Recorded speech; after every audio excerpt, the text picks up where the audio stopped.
Welcome to our Constitution Day program, Fulfilling the Promise of the 26th Amendment.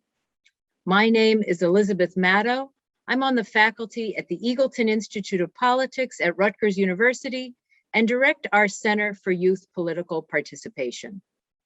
As the United States marks the 50th anniversary of lowering the voting age from 21 to 18 years old and outlawing age discrimination in access to the ballot, I'm honored to be hosting this moderated discussion, and we're so grateful to have the support of co-sponsors from around the country. The Center for Youth Political Participation engages in research, education, and service efforts designed to support and encourage political learning and youth political participation. And certainly today's discussion is an extension of that mission. Not only will we be hearing today from one of the original youth activists who pushed for the ratification of the 26th Amendment in 1971, we're going to be joined by youth organizers who are currently engaged in the political process, working to ensure access to the ballot for young adults across the country. Moderating this discussion, we're very, very fortunate to be joined by constitutional litigator and 26th Amendment legal scholar, Yael Bromberg.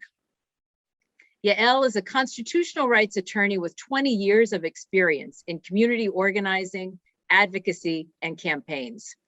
Very proud to say that she's a graduate of Douglas College at Rutgers University, and she graduated also from Rutgers Law. She is a principal of Bromberg Law, of counsel to Weissman and Mintz, and is a lecturer currently at Rutgers Law School, where she teaches election law and the political process. Formerly, Yael served as the chief counsel for voting rights with the Andrew Goodman Foundation and a supervising attorney and teaching fellow at Georgetown University Law Center Civil Rights Clinic and Voting Rights Institute. Her scholarship on the 26th Amendment has been dubbed groundbreaking and serves as a call to action, not just in law, but in the world of politics. So for this moderated discussion today, we couldn't be in better hands.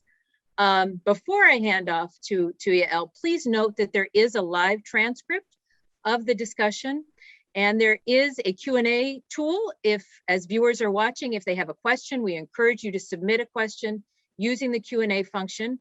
And if time allows at the end, our panelists will hopefully be able to get to some of your questions. But now I encourage you, I hope you will enjoy this important Constitution Day discussion, and I'm very happy to introduce our esteemed moderator, Yael Bromberg. Hi, folks. It's a joy to be here with you today. Thank you to Eagleton for hosting this program, and also for all of our wonderful co-sponsors for joining us today. We have some extraordinary panelists that are joining us that will enlighten the conversation about the original efforts behind the ratification of the 26th Amendment in 1971 and what it looked like for youth organizers at the time, culturally, politically, inside the halls of Congress and outside the halls of Congress. And we also have joining us contemporary youth organizers from North Carolina and Oklahoma, which will enlighten us and bring the conversation into the fold in terms of current access issues with regard to the youth vote specifically. As Elizabeth mentioned, I authored a piece of scholarship called Youth Voting Rights and the Unfulfilled Promise of the 26th Amendment, which is what we're here today to discuss. And although this amendment was ratified in relatively recent history, only 50 years ago, if you took a poll even among constitutional scholars, you would not necessarily know, they wouldn't necessarily know what the amendment is. And if you spoke to current youth organizers, even they wouldn't know.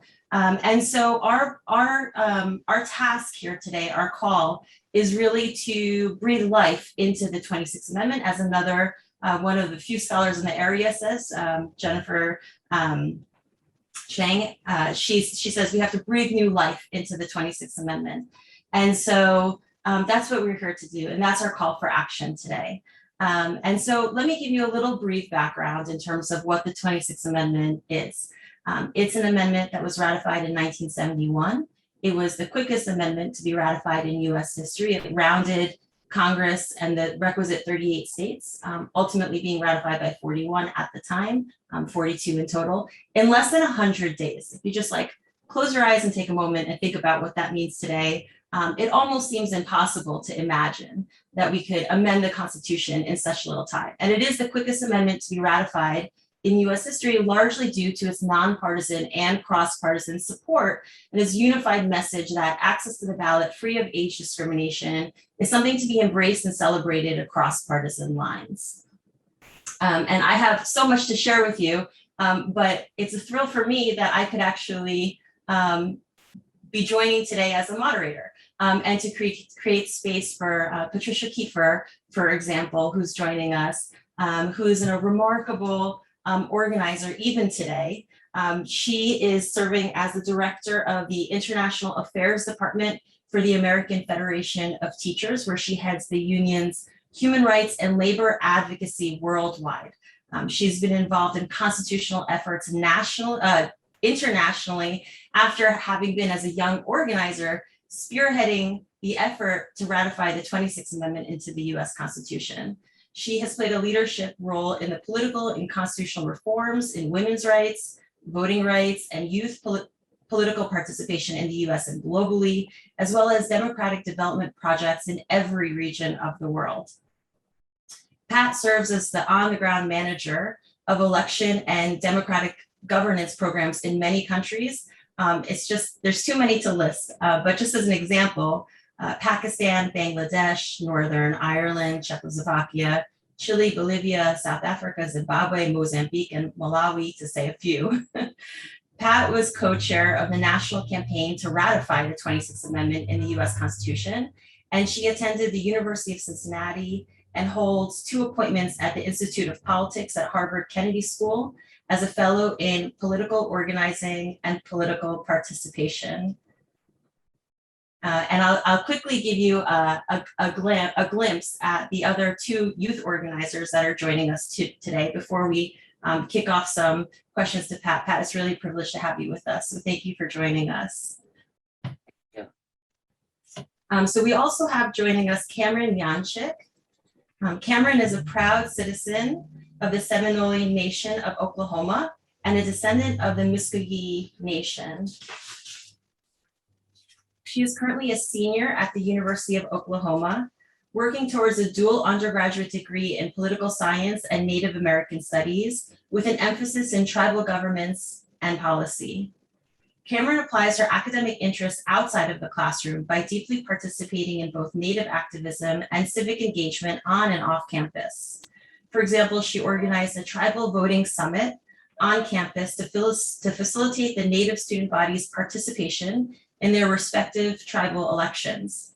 She's also president of Gamma Delta Pi, an American Indian sorority, and off campus, she works with Rock the Native Vote, doing voter registration and census outreach, and serves on the Student Advisory Board of Campus Vote Project. Cameron is on the executive team of her college's Oklahoma Votes organization, where she has served as co-head of the organization and as a 2020-2021 Civic Engagement Fellow. Thanks for joining us, Cameron. Absolutely. Yeah, thank you so much for having me. Definitely an honor to be here. And last but not least, we have Anya Taylor joining us. She's a senior at North Carolina A&T State University, studying political science and sociology. Anya is from a small town in eastern North Carolina, and her passion for voting rights developed upon learning that her university was notoriously gerrymandered and split into 2 GOP congressional districts.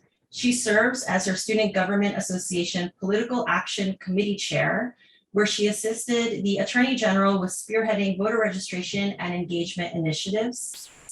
Anya works with a range of student voter organizations and partnerships, including Campus Vote Project, the Campus Election Engagement Project, the Andrew Goodman Foundation, and Black Votes Matter.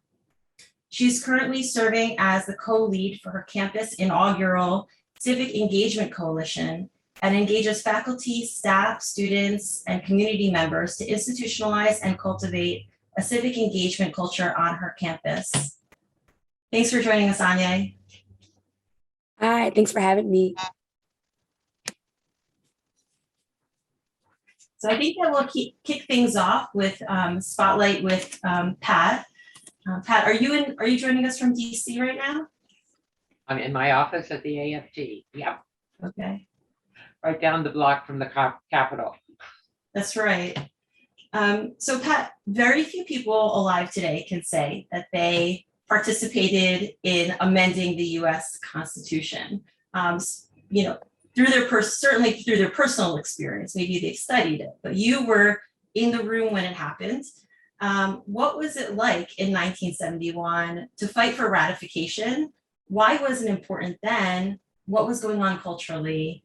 And what did the campaign look like? Well, thank you, Yael. Thank you for inviting me to do this forum on Constitution Day. It's really important, and thank you to your colleagues at Rutgers and the Eagleton Institute. It reminds me that a lot of people have tried to amend the Constitution, maybe not with the kind of success that we were able to have 50 years ago. But my previous work with the Eagleton Institute was on the Equal Rights Amendment to the Constitution that spanned almost 20 years, and that amendment is still in the state legislature, and we're still hoping to get it ratified. It can be a long process, and I want to say that while 100 days, 6 months, 3 months in the Congress to pass it, and then 3 months in the states to have it ratified was very remarkable. And I will kind of give you an insight into that.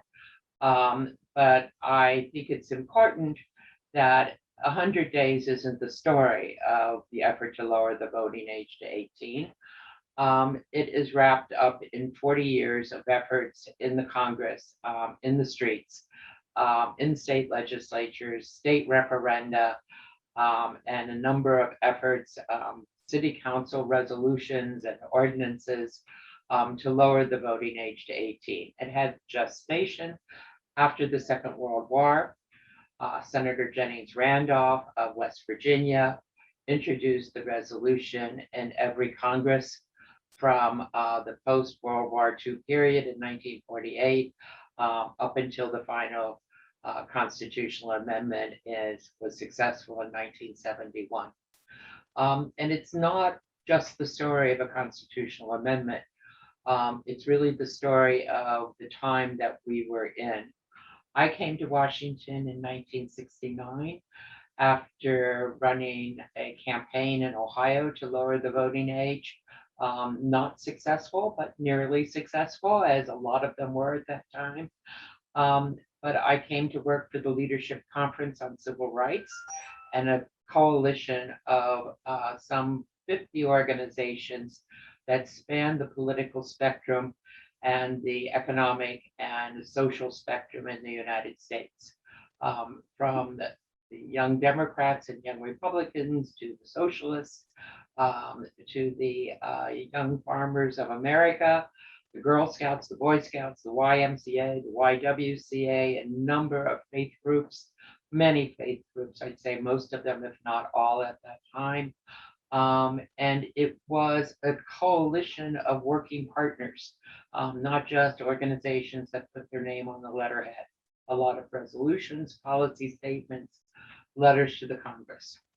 As we didn't have to live through the 60s to know that it was a time of exceptional activism in the United States.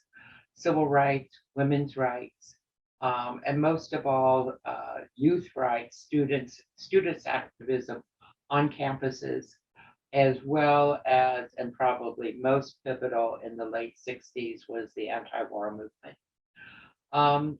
And the resolution to lower the voting age was, since the Second World War, wrapped in a thematic blanket of old enough to fight but not to vote.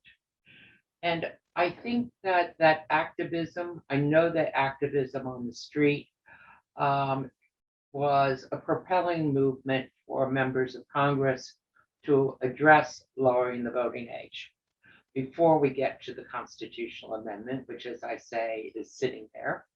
But also important about that activism is that we have to remember the two spheres of this activism.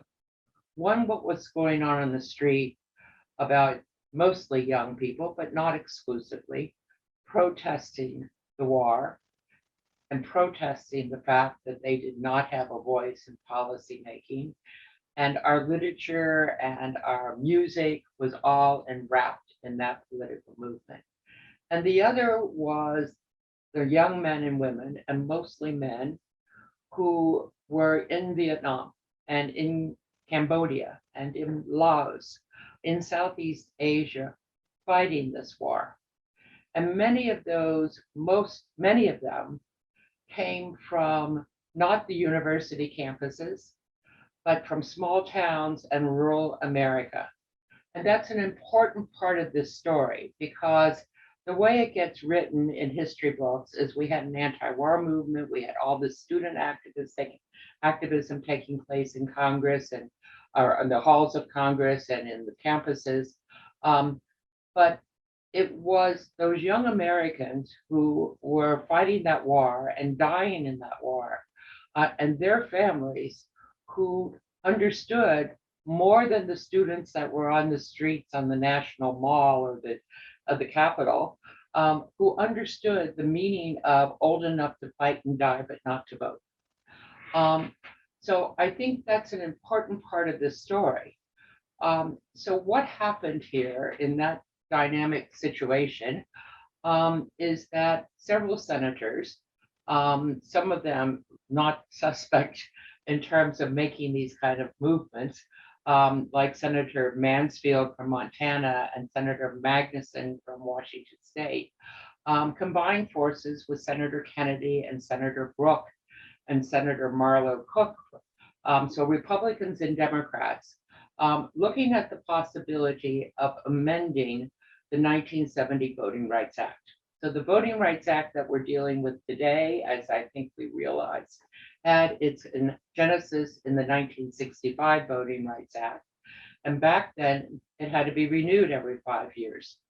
So Senator Kennedy moved the idea that an amendment could be brought to that Voting Rights Act, and Congress could actually lower the voting age by statute, by legislation. It did not have to go to the constitutional amendment. So he and Senator Mansfield and Magnuson and a host of Republican and Democratic senators put forward an amendment to the 1970 Voting Rights Act to amend it to lower the voting age to 18. It had to go through a court review. It was passed by both houses of Congress. President Nixon, Richard Nixon was president at that time. This was 1970. He signed it, but on the provision that it had to have an expedited court review. And it went to the Supreme Court in what is known as the Christmas decision, December 24th on, the court handed down its decision December 24th, 1970. And it found that actually Congress could amend, or not amend, but lower the voting age by 18. It was in its jurisdiction to do that, but only for federal elections and not for state and local elections. So those of us who are working for the coalition and the Leadership Conference of Civil Rights immediately spun back over the Christmas holidays to be in touch with Senator Birch Bayh of Indiana, who chaired the Constitutional Amendment Subcommittee. And he agreed that we had to move immediately to get that constitutional amendment moving. Because what was going to happen here is that state boards of elections, local boards of elections, were going to need to create two sets of voting rolls, one for local and state elections and another for federal elections. And in what would be seen as the run-up to the 1972 elections, it was going to cause chaos. So the secretaries of state were pivotal, and we moved into action. The Congress was very responsive at that point to what they saw as election chaos, and they took an action to pass the amendment in 3 months, as you noticed. And it had very strong bipartisan support. It was the Congress responding in a very constructive way to deal with this voting issue. And then it went to the states. We had organized, since we had had a history of organizing state referenda and lobbying efforts, we had states positioned to ratify the constitutional amendment. And it was, in essence, a horse race to be first. There were 7 states that ratified on the first day that Congress passed the amendment and sent it to the states, and then it kept building. It built for a period of going through the month of May, and then it started to slow down and be debated in some of the remaining states. I think by that time, we may have had somewhere right around 27 states that had ratified by the 1st of June.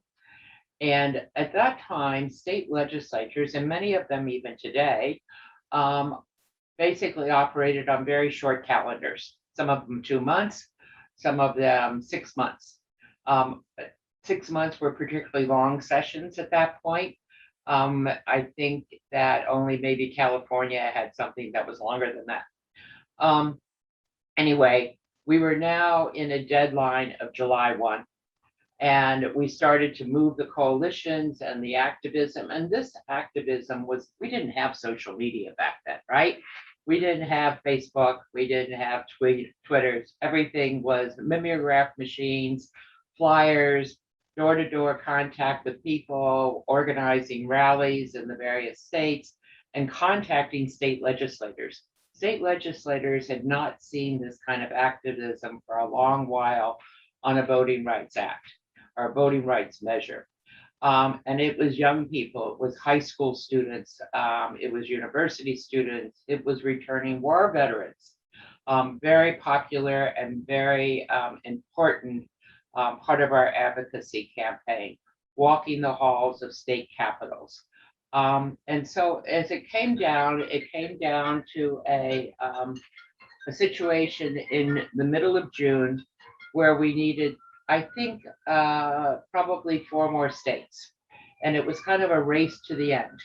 And now efforts were concentrated on North Carolina, Alabama, Illinois, and Ohio. And one by one, they started to move. Oklahoma was another. And in the end, we had 37 states on June 30th. And we had basically 24 hours to most of the time that most of these states would go out of session.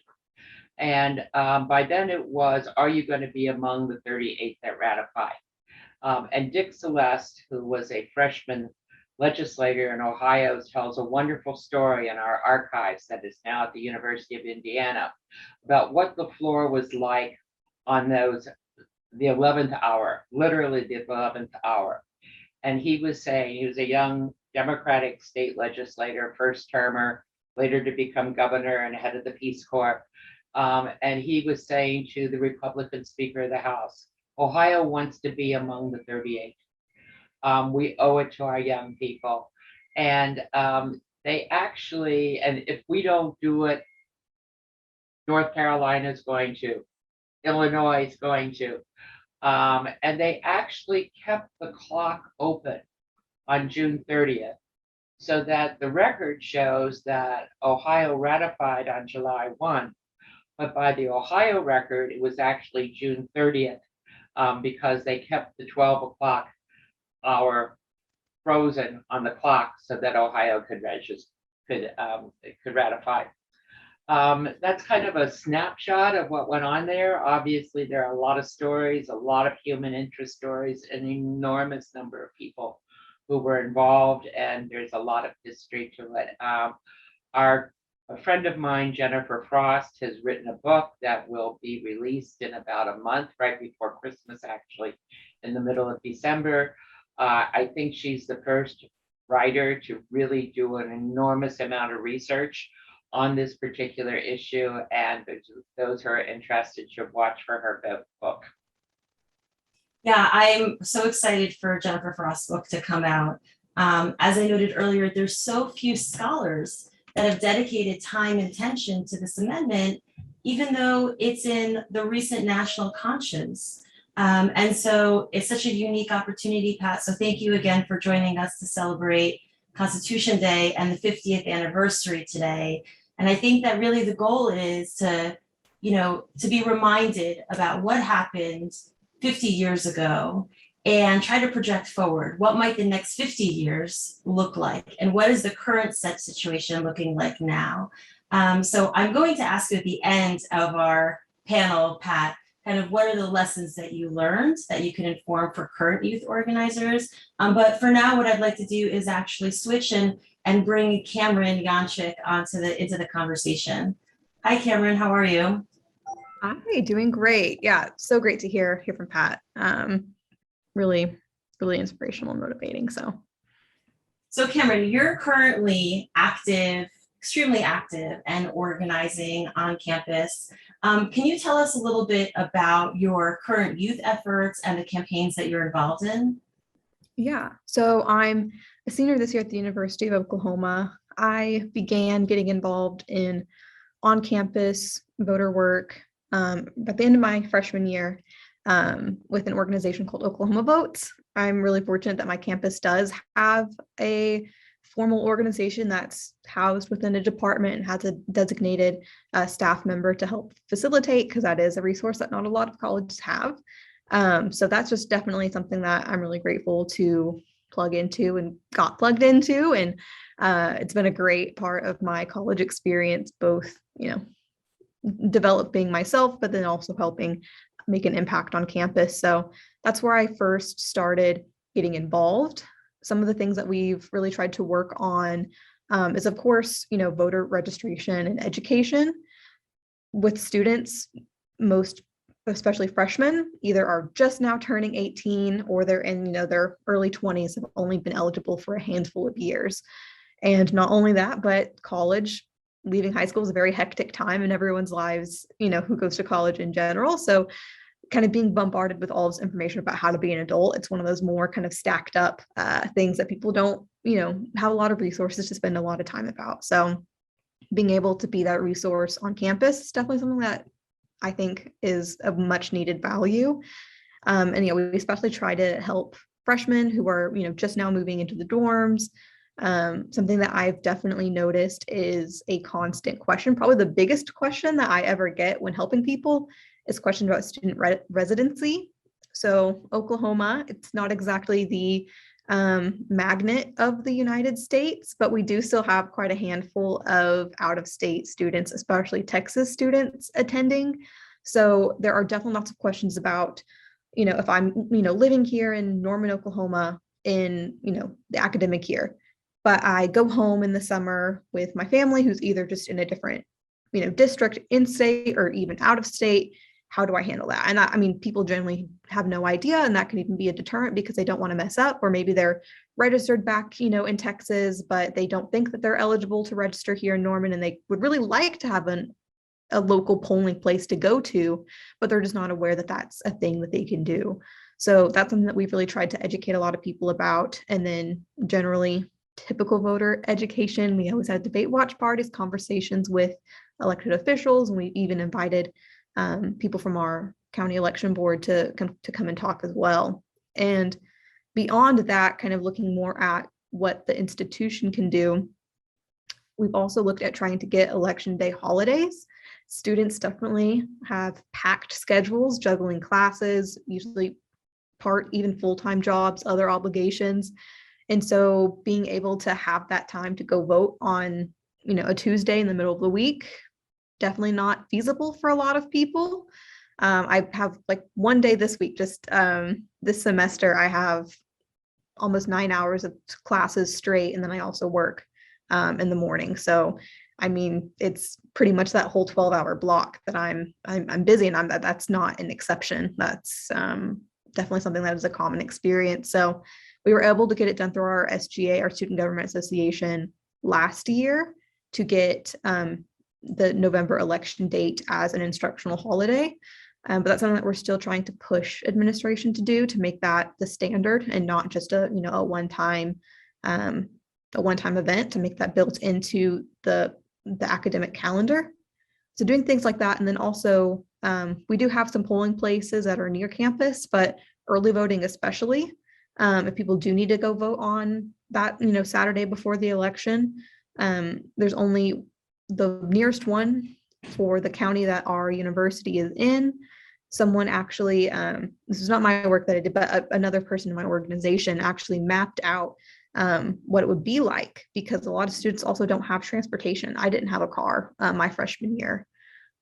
So they actually mapped out taking the city bus, which in Oklahoma, not a lot of cities even have buses or public transit. So they actually mapped it out, having to take the bus, and then still it didn't even take them close to the polling place. They still had to get out and walk almost 2 miles. And it was a 50-minute round trip, not a single way. It was a 50-minute one-way trip to get to that polling place on a Saturday. And then you still have to wait. I know I waited about 5 hours to vote the previous Saturday in the November election at the neighboring county. And I saw pictures and videos of same story lines wrapping around these early voting places, because there's just not enough. So that's something that we're still trying to work hard on. They haven't taken us up on our offer yet, but trying to get especially early voting polling places on campus, not only to serve the students, but to, again, it wasn't just students standing in those really long lines. It was the whole community that was. So being able to, really illustrate that this is not just something that will only help students, but it's going to be something that's going to help the broader community as well. So that's something that we're still really trying to push hard on. So. Thank you, Cameron. And we're going to actually, we'll have Ani joining us, talk to us a little bit about the value of the push to bring campus polling places on campus and why that is a 26th Amendment issue. But actually, I want to field a quick clarifying question for you too, before moving on to the next one, if I may. With regard to this question of residency, how do you see that uniquely appearing for the Native students on your campus? Yeah, so residency in general, very, very complicated for students. It's not uncommon to have 3 different addresses in a calendar year. If you live someplace one year, you go home in the summer, most people get a different dorm, a different apartment. That's a whole nother address. So being able to stay on top of that is difficult in general. And you see that affecting Native students, people in the Native community. One, because if there's a Native person who lives in a more rural tribal community, those places, one, typically do not have the same access and density of higher education institutions in general. So they are going to be more likely to, not be able to live at home while attending school, just because the same resources aren't there. So they're, more likely to be the ones who are moving constantly, as well as, again, mostly impacting people in rural communities, having non-residential addresses, having to use a PO box. There was, a lot of headlines about North Dakota a couple years ago, and how their voter IDs had to require a residential street address, and how that really disproportionately impacted a lot of Natives on reservations, because they had to use their PO boxes on their IDs that they used to get mail, because they didn't have that residential street address and weren't valid. So it wiped out a big pool of previously eligible voters. And so, those things are still happening all around the country and impacting people who don't have those more traditional residential street addresses as well. Thanks, Cameron. And that's a great segue. So I have a question for you also. I mean, first of all, you are obviously heavily involved in civics and in Native activism. And so you have this unique vantage point of being able to compare different electoral systems that exist in this country. The Native electoral system, which is very different tribe by tribe, and then the federal/state electoral system that we're all more traditionally outside of the Native community familiar with. Can you tell us just a very quick glimpse, or we could really do a whole semester on this, but can you tell us a very quick glimpse of what you see and what do you see emerging as best practices, and kind of provide us a little bit of a comparison of what that looks like? If you could just in a minute or two. I know it's very short, but. Yeah, so I actually got the chance to work for my tribe's election board. I'm a citizen of the Seminole Nation of Oklahoma. And so very fortunate to be able to be involved in that capacity as well. And again, this was something that was previously mentioned. We did a tribal voting summit to help educate students about those, because there are 574 federally recognized tribes in the United States. And every single one is a sovereign nation that has their own laws, that runs their own elections differently. So can often be more difficult to find that information just because it is so diverse. Then, everyone's going to be hearing info about, what their state is doing. But typically less people are going to be talking about what their tribe is doing. So being able to kind of tune into those things is a lot more difficult. So that was something that we, tried to do for our Native students on campus, was to help. We had to, scroll through tribal constitutions to find this information, because a lot of it was not as publicly accessible. So that's a bit of a challenge, but also tribes really are paving the way in a lot of ways, and using their sovereignty and their power to make civic engagement, to make voting a priority for all of their citizens, and their young people as well. Like in my tribe specifically, we just had our election. We have them every 4 years, and to be a voter for my tribe, you don't have to register. Just all citizens who are 18, you are automatically eligible to vote. There is no process. There's nothing you have to go do, nothing you have to go sign. So that's, I think, definitely something that is common among a lot of tribes, that, it's definitely something that the rest of the United States can kind of take note of and learn from. So that's something that I really love about my tribe. And then I have a good friend of mine recently ran for a position in her tribe, and I was helping her campaign and kind of learning about their system, because again, they're all different. And I loved her system. She said that in their tribe, they're a fairly smaller tribe, which makes it a little bit more feasible. But so same deal, citizens over the age of 18 on election day, automatically eligible, nothing to do. But then they also go so far as to automatically mail an absentee ballot to all of their voters as well, to really try to push that voter turnout. And so I thought that was, great that they really prioritized that enough to make that just an automatic thing, that all of their voters, one, are automatically eligible, two, are already alerted of when an election's happening, because they're getting the absentee ballot in the mail as well. So definitely a lot to learn about, looking to our tribal nations for their leadership on a lot of this stuff. Cameron, thank you so much for sharing that. I look forward to following you and your work, and comparing the two systems and how you'll be engaged in it. So thank you so much for joining us. We will have a quick Q&A later for any of the viewers that have questions for us. So thank you, Cameron. Really an honor to have you join us today. Yes, absolutely. Thank you so much. So I'll introduce our last panelist, last but not least, Anya Taylor. Again, Anya is joining us from North Carolina A&T University. North Carolina has been the subject of enormous amounts of voter suppression litigation. More often than not, the challengers are successful, including with regard to ongoing gerrymander fight in the state. And so North Carolina, since the early 1990s, you see Supreme Court litigation always coming out of North Carolina around voter suppression, actually, including in the gerrymandering context, racial gerrymandering, and more recently, partisan gerrymandering. And this has uniquely presented itself with regard to the gerrymander of Anya's campus, which was originally packed into a congressional district, thereby diluting the strength of the student voter's voice. And then following ongoing litigation and the new redistricting process, the campus was actually split and cracked, what we call in the gerrymandering world, between two GOP districts. So Anya, can you tell us a little bit about North Carolina A&T? Obviously, for folks who are not familiar, it's an incredible university, strong history, and how this gerrymander fight kind of appeared on your campus and what it spawned in terms of student organizing and activism.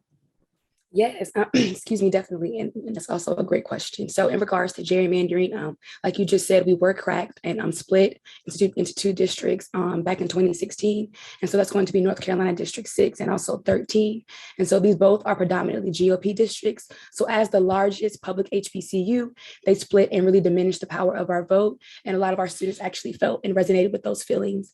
And so again, like you just said, it was racially motivated in our opinions, because again, with us being the largest HBCU, you split our vote into two districts who actually don't even represent us as a people.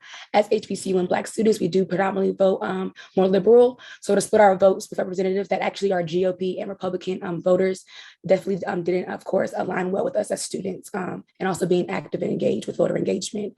And so just really the rich history of North Carolina A&C just really being built on that activism piece. So myself and also alongside other political science students, we launched the Real Aggies Vote campaign.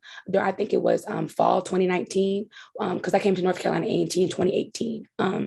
And so we launched this campaign, which was really just kind of like a petition to really gauge students' attention to really see, one, are you aware of this gerrymandering? And two, are you willing to stand alongside us and really advocate and organize to fight against this gerrymandering? So I think we received at minimum 2,000 signatures in about 24 hours. So that was really eye-opening to actually see that students actually do care about this issue and are willing to just stand alongside us and really fight on the forefront for this. And so from there, and of course, we were able to generate more signatures as well as the petition went on, but that was just enough for us to see in 24 hours that students do care about this. So from that, we were actually able to attend Board of Election meetings. I think we went to them every week. And so I wasn't able to attend obviously all of them, but it was so beautiful to see as the meetings would take place, as the weeks would go on, that so many students would actually attend. And to me, it was beautiful to see students who actually aren't your usual politically engaged students. So we really had a lot of representation from our STEM students. With us being an agriculture and technical school, we do have obviously a really large STEM population. So it was really beautiful to see students who usually aren't on the forefront of political action and just social change really out there advocating. And I really felt like it hit home even more to see that all students really care about this issue and how this is a form of voter suppression. So again, from there, we were able to win. We did gain an on-campus polling site, and we are also no longer gerrymandered. So that was a huge fight for A&T. Again, ongoing since 2010. How you mentioned, we were packed, we were cracked, and now we are in one. So definitely a long journey, but definitely happy that it came out in our favor. So Anya, I want to actually pause and celebrate the fact that you guys, first of all, are no longer gerrymandered, finally, as a campus, and also that you didn't just sit on your laurels and sit back, but you actually kept fighting, right? And you won an on-campus polling location after what sounds like incredible and persistent organizing and using the channels available to you, like going to the Board of Elections, for example. I know that's an issue, not just on your campus, but actually across the country that's incredibly unexamined, is the availability of on-campus polling locations. And I'm going to ask you a very quick question, Anya, with regard to, there's been another aspect. So North Carolina, they had litigation around racial partisan gerrymandering, as we described, also strict voter identification laws, and what was called the monster voter law, which did a huge amount of cuts to the early voting period, to the availability of same-day registration. And it actually cut a very popular high school pre-registration program that was so successful in 3 years. They registered 160,000 high schoolers, and it was cut due to its success. Now that law has been mostly overturned by the Fourth Circuit. They found it was discriminatory, a product of intentional discrimination. But Anya, can you tell us a little bit more specifically about this issue about voter identification? First, in North Carolina, students couldn't vote with their student ID, and then they could, which is a huge win. But in terms of a best practice, what were the issues that arose even then? And I'm gonna pose that question, but I'm also gonna put a little asterisk on it, which is that at the moment, that also is still an ongoing litigation, and no voter ID is actually required unless you're a first-time voter. And so how does this issue present for example, first-time voters? And what does this additional requirement look like? And how can people work around it? Absolutely. So of course, strict voter identification laws is definitely an ongoing topic and just issue being discussed in North Carolina. And similar to what you just said, they actually ended the trial in May of this year, but of course there is no actual ruling. So as of right now, a voter ID card is not required. But an issue that a lot of us ran into at A&T was that we had to prove our residency for some reason. So at A&T, we have, of course, on-campus residency, off-campus apartments, but that are through A&T, our campus, and then also actual off-campus apartments that are in the Greensboro community in general. And so a lot of students were having problems prove their residency. So myself actually had an issue. I had to go, I went to the polls to vote, of course, and I actually had to pull up an email from, I think, like 6 months ago, because we actually pick our housing the semester, obviously, before we come to school that fall. And so students were having to prove their residency, that they actually, of course, stayed on campus or they stayed in this. So that was a really huge determinant for a lot of students, because one, being a busy student, and like I know I had to rush the polls because, like, of course, I wanted to vote between classes or between meetings. So a lot of students felt like, one, like I didn't have time to go and prove my residency because I came to vote, like, which we also advocate is a quick process. But in this case, that it wasn't. So that was a huge issue that we ran into. And then also moving back to the voter identification laws, we didn't really have an issue with that. Students were able to utilize their Aggie 1, but we also do know that if this is enforced, the strict voter ID laws, that this is voter suppression, because we all know that it does affect marginalized and also minority communities because of the type of voter identification that you must have to actually show at the polls, which a lot of minority communities actually don't have on hand to actually show for voter IDs. So now you're actually deterring a lot of people from actually even being to the polls to even vote, because they can't vote because they don't have the correct identification. So that's definitely a huge issue in itself. So I'm definitely hoping that it is ruled against, because again, we do see that voter suppression shows up in a plethora of ways. And so this is just one out of many. Thank you, Anya. And of course, the student ID is the most available ID for students, not just on your campus, but across the country. There were restrictions with regard to access to student ID state by state across the country. And even where student ID is a permissible form of identification, there are certain pieces of it that sometimes, because of the secondary requirements, that student ID doesn't qualify. So in North Carolina, for example, when student IDs were opened up, what you saw was not that the student IDs were not universally available campus by campus. In Wisconsin, they technically allow student ID, but it has to be only 2 years old.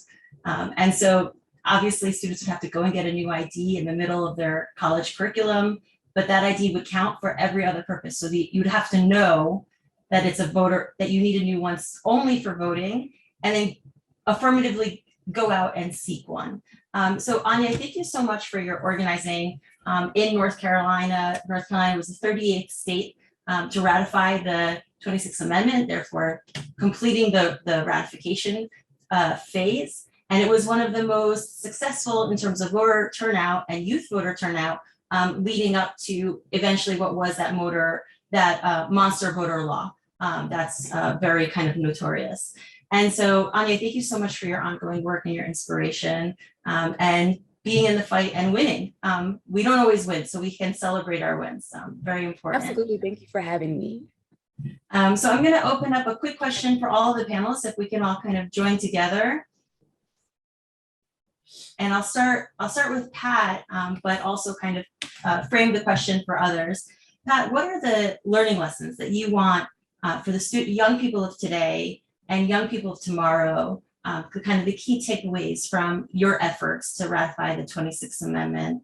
And I'll ask the same question, but a little different for the others is, well, maybe it's the same question. It's, what does the 26th Amendment mean to you? And how does it kind of appear in your efforts? And and maybe share with us when you learned about it, or if you think your peers really even know what the 26th Amendment is. Pat, we can start with you, please. I think the answer to your question, Yael, is in the two presentations we've just had. Because it's the passion that these young women have in terms of what they're doing that truly, it's truly inspiring to me. If you were in the Senate, you would say, I'll yield my time to them. Because what it means is not the fact that they're able to vote when they're 18, but you can tell in what you guys are talking about, that you have this in your veins, right? You are social activists, you're organizers. I think the important thing that I recall, and obviously I've done a lot since then, a lot of different places in the world. But, and I think you do it, whether you do it because you know you do it or you do it instinctively, it's you think strategically. It's not just organizing a demonstration for the purposes of getting people out on a Saturday morning. And there's a social element of our organizing. There's no doubt about that. And it needs to have music, and it needs to have good friends and social compatibility to motivate us to do this all the time. But I think strategically thinking is the way to learn this lesson. I think that we in the women's movement did not learn that lesson from the 26th Amendment. We did it from a top-down approach, and we thought that once we got it through Congress, which had been a struggle to do for decades, we really had cracked the nut and we were on our way.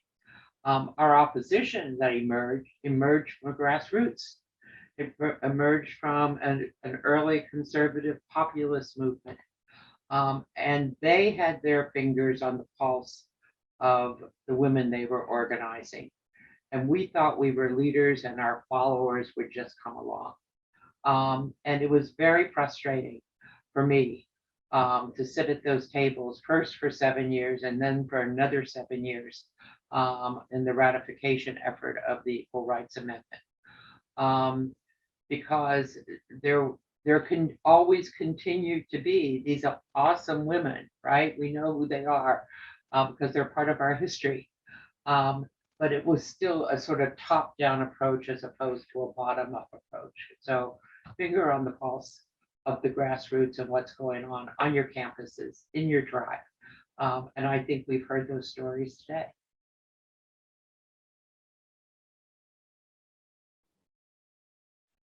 Anya, I'll kick it off to you because you were our last panelist, so I'll bring you back for this piece of it. What does the 26th Amendment mean to you? How does it appear on your campus among your peers? Had you ever heard of it before?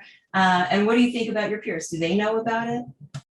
Absolutely. So the 26th Amendment is definitely monumental, in my opinion. I definitely don't think that you can really think about social action movements or just political action in general without realizing how youth have really played a role in that. And so I definitely just think that youth need to be on the forefront of these things because we are, essentially the future. So we're going to be here to really make these changes and implement these policies. So I definitely think that lowering the age to 18 to vote was definitely monumental, life-changing, honestly, because also on my campus, I definitely see that a lot of students actually do care about these voter education issues, but it was really just like a sense of reaching them where they're at. So I guess really explaining to students on how these policies and issues actually affect you so that you can vote on them and actually advocate for them. Because a huge issue that I was seeing on my campus was that students wanted to vote, but they were really unsure about who should I vote for or why should I vote for them? And then also what issues are they advocating for and how is that going to affect me? So one thing that I was able to do, and this is a little off topic, I'm sorry, was really just to survey students and see like, what issues do you care about? And so obviously I was able to see that a lot of our education students care about education policy and HBCU funding. A lot of our STEM students care about STEM funded research and how that's going to play out for HBCUs. And then also students like me who are really just active, who are really just passionate about all things human rights. I'm really passionate about criminal justice and also environmental justice. So really just meeting students where they're at, really, I feel like, I guess can, really push youth power. But again, going back to that 26th Amendment, it's just very important that youth are on the forefront of change because again, you cannot think about social action movements and then also political change in general without knowing that youth have always been at the forefront. Youth will always be at the forefront because again, we are the change. So I definitely think it's powerful.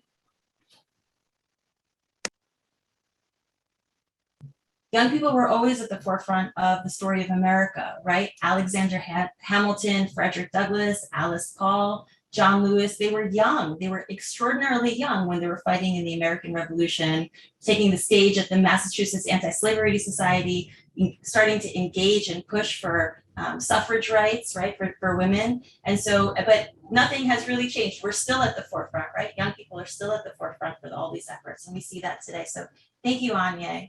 Cameron, how does this appear for you on campus?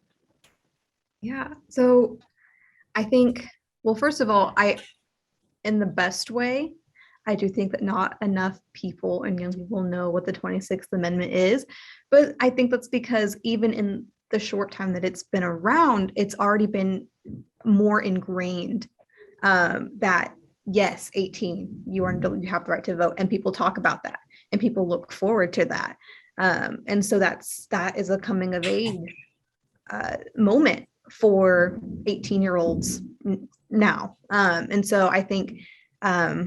I remember I was telling someone about this panel. I was like, oh yeah, I'm gonna do something about the 26th Amendment. And they asked me what it was. And I said, oh yeah, giving like 18-year-olds right to vote. And it's genuinely surprised them because we just see it now as like, yes, that makes sense. That is just, that is what needs to happen. And so it baffles people that it used to not be this way. So thank you, Pat, for leading the way and making it so that, people nowadays are baffled when they think of this not being the norm. So for that reason, I think people don't know about it for the best ways because there has been so much progress, so much youth action made since then. So that on an optimistic note, absolutely, yes. And then I also just wanted to touch a little bit about, specifically with like Native youth and the Native community, there was most definitely a big emphasis on respecting your elders and about respecting the wisdom that comes from that. So it's not necessarily a conflict, but I think kind of the emphasis about young people is looked at through just a different lens. And so there is always a big emphasis on getting an education and about being involved and about, being a community leader as a young person, because there's this recognition that, the youth of today are going to be the elders of tomorrow, and that you are eventually going to have to take that lead, and you're going to be the one who's going to pass down this wisdom. You're going to be the one who's going to be the mentor and the teacher, and you're going to be impacting people, not just the people who are going to be young when you're around, but setting in that motion, that generational long-term change for people all the way down the road, generations down the road. And that's your role, and you need to start now. You need to start being a good ancestor while you're a young person and get that ball rolling and build that strength as soon as you can get the opportunity to. So that's just another extra insight about just the significance of young people and getting involved and having a voice. So such a great panel. Thank you all for joining us. I'm going to pass the baton over to our Center Director, Elizabeth Maddow, Center for Youth Political Participation. Elizabeth, thank you so much for creating this space at Eagleton to have this national conversation. We know just through the various co-sponsorships that we're also recording this. It'll be shared with literally, I think, like 3 million teachers, and hopefully, high schoolers and college students will continue to be able to garner the lessons that were raised here. So Elizabeth, thank you so much for creating this space. Well, thank you. And I'm so sorry that our time has come to an end, because I would love to sit and listen to all of you continue to talk. This has been such an enriching conversation, and really, again, a call to action to fulfill the promise of the 26th Amendment, whether it's in our research, in our teaching, or certainly in our activism on our campuses. So I really want to thank Yael Bromberg for moderating this event, for the incredible work that she does in her scholarship, in her teaching, in her activism, and all of our panelists for joining us today. A really wonderful way to mark Constitution Day.